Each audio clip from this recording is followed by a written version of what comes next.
Colossiens chapitre 1. Adresse et salutations. Paul, apôtre de Jésus-Christ par la volonté de Dieu, et le frère Timothée, aux saints et fidèles frères en Christ qui sont à Colosse, que la grâce et la paix vous soient données de la part de Dieu notre Père. Foi et charité des Colossiens. Prière de l'apôtre pour leur progrès spirituel. Jésus-Christ, auteur de notre rédemption, image du Dieu invisible, créateur de toutes choses et chef de l'Église. Nous rendons grâce à Dieu, le Père de notre Seigneur Jésus-Christ, et nous ne cessons de prier pour vous. Ayant été informés de votre foi en Jésus-Christ et de votre charité pour tous les saints, à cause de l'espérance qui vous est réservée dans les cieux, et que la parole de la vérité, la parole de l'Évangile, vous a précédemment fait connaître.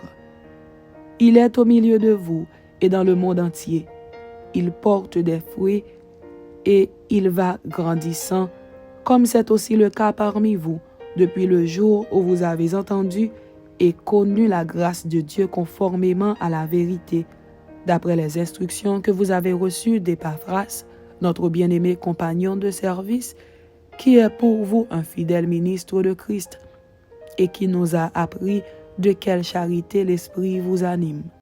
C'est pour cela que nous aussi, depuis le jour où nous en avons été informés, nous ne cessons de prier Dieu pour vous et de demander que vous soyez remplis de la connaissance de sa volonté en toute sagesse et intelligence spirituelle, pour marcher d'une manière digne du Seigneur et lui être entièrement agréable, portant des fruits en toutes sortes de bonnes œuvres et croissant par la connaissance de Dieu, fortifiés à tous égards par sa puissance glorieuse, en sorte que vous soyez toujours et avec joie persévérants et patients. Rendez grâce au Père qui vous a rendu capable d'avoir part à l'héritage des saints dans la lumière, qui nous a délivrés de la puissance des ténèbres et nous a transportés dans le royaume du Fils de son amour, en qui nous avons la rédemption, la rémission des péchés. Il est l'image du Dieu invisible, le premier-né de toute la création. Car en lui ont été créées toutes les choses qui sont dans les cieux et sur la terre, les visibles et les invisibles, trône, dignité, domination, autorité. Tout a été créé par lui et pour lui. Il est avant toute chose, et toute chose subsiste en lui. Il est la tête du corps de l'Église. Il est le commencement, le premier-né d'entre les morts, afin d'être en tout le premier. Car Dieu a voulu que toute plénitude habitât en lui. Il a voulu par lui réconcilier tout avec lui-même, tant ce qui est sur la terre que ce qui est dans les cieux, en faisant la paix par lui, par le sang de sa croix. Et vous, qui étiez autrefois étrangers et ennemis par vos pensées et par vos mauvaises œuvres, il vous a maintenant réconciliés par sa mort dans le corps de sa chair, pour vous faire paraître devant lui saints, irrépréhensibles et sans reproche, si du moins vous demeurez fondés et inébranlables dans la foi, sans vous détourner de l'espérance de l'Évangile que vous avez entendu, qui a été prêché à toute créature sous le ciel et dont moi, Paul, j'ai été fait ministre. Travaux et combats de Paul dans son ministère parmi les païens.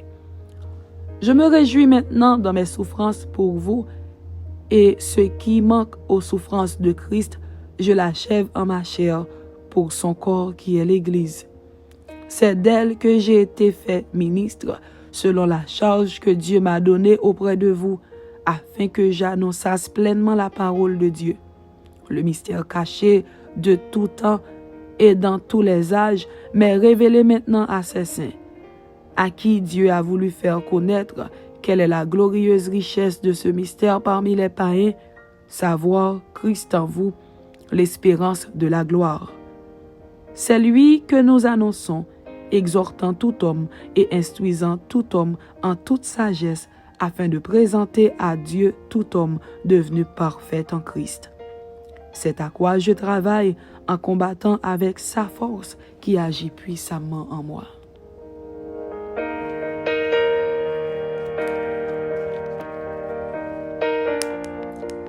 Colossiens chapitre 2.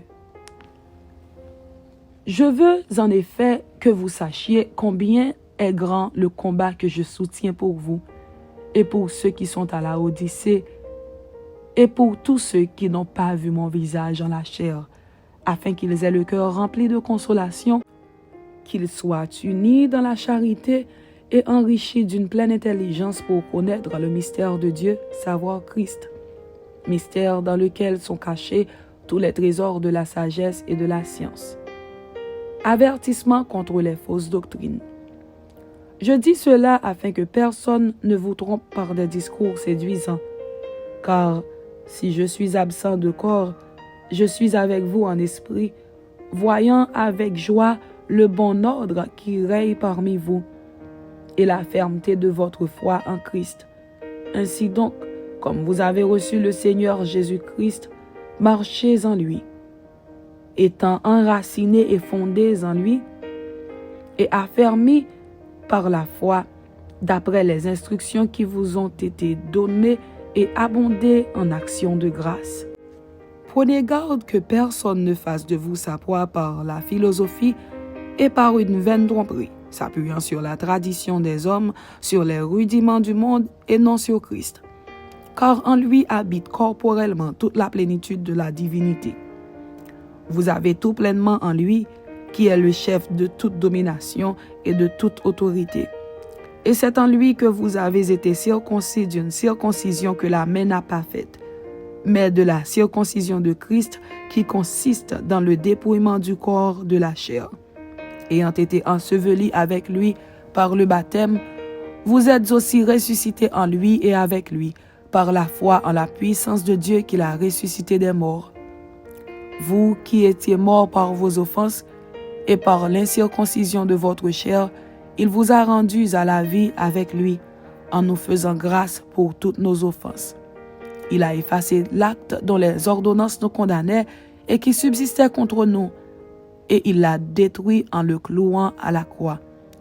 Il a dépouillé les dominations et les autorités et les a livrées publiquement en spectacle en triomphant d'elles par la croix.